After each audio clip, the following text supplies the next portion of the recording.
Class 4 এর একটি কবিতা আমার খুবই ভালো লাগতো। তো এই ভালো লাগা থেকে আমি কবিতাটাকে গান বানিয়ে ফেলছি নিজেই সুর দিয়ে। তো আজকে আমি গাওয়ার চেষ্টা করতেছি। আশা করি আপনাদেরও মানে যারা শৈশবে এই কবিতাটা পড়েছেন তাদেরও অনেক ভালো লাগবে। আর দেখা যাক, মনোযোগ দিয়ে শুনবেন, আসলে মনোযোগ দিয়ে শুনলে আমার মতোই আপনাদেরও ভালো লাগবে আশা করি। সো চলেন। বাঁশ বাগানের মাথার উপরে চাঁদ উঠেছে, মা গো আমার শোলক বলার কাজলা দিদি কোন। বাঁশ বাগানের মাথার উপরে চাঁদ উঠেছে, মা গো আমার শোলক বলার কাজলা দিদি কোন। পুকুর ধারে লেবুর তলে থুকায় থুকায় জোনাকে জলে, পুকুর ধারে লেবুর তলে থুকায় থুকায় জোনাকে জলে, ফুলের গন্ধে ঘুম আসে না একলা জেগে রই। মা গো আমার কুলের কাছে কাজলা দিদি কই। বাঁশ বাগানের মাথার উপরে চাঁদ উঠেছে, মা গো আমার শোলক বলা কাজলা দিদি কই। সেদিন হবে কেন আমার দিদির না ডাকো, দিদির কাছে আঁচল দিয়ে মুখটি কেন ঢাকো। খাবার খেতে আসি যখন দিদি বলে ডাকি তখন, খাবার খেতে আসি যখন দিদি বলে ডাকি তখন, ওগো থেকে কেন আমার দিদি আসে না কো।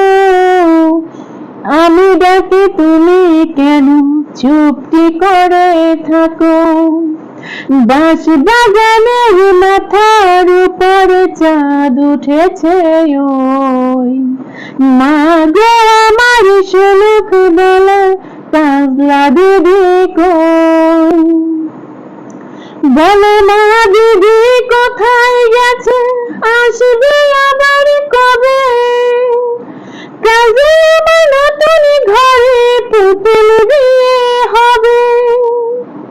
দিদির মতো ফাঁকে দিয়ে আমি যদি লুকাই গিয়ে, দিদির মতো ফাঁকে দিয়ে আমি যদি লুকাই গিয়ে, তুমি তখন একলা ঘরে কেমন করে রবে।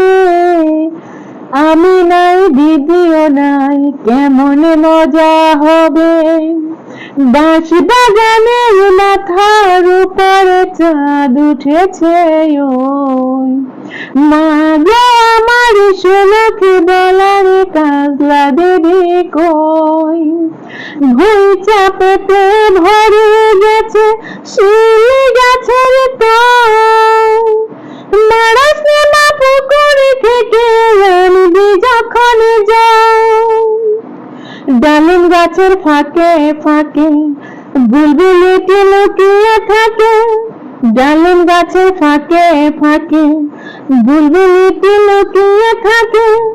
বিষ্ণু তারে উড়ি না ছিঁড়তে গিয়ে ফল, দিদি এসে শুনবে যখন বলবে কি না বল। বাঁশ বাগানের মাথার উপরে চাঁদ উঠেছে, মা গো আমার শোলক বলা কাজলা দিদি কই। বাঁশ বাগানের মাথার উপরে চাঁদ উঠেছে, এমন সময় মা গো আমার কাজলা দিদি কই। বেড়ার ধারে পুকুর পাড়ে ঝিঝি ডাকে জপে যারে, বেড়ার ধারে পুকুর পাড়ে ঝিঝি ডাকে জপে যারে। লেবুর গন্ধে ঘুম আসে না তাইতে জেগে রই।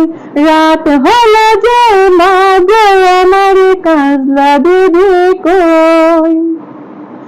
বাঁশ বাগানের মাথা মাথার উপরে চাঁদ উঠেছে ওই, মা গো আমার শোলক বলার কাজলা দিদি কই।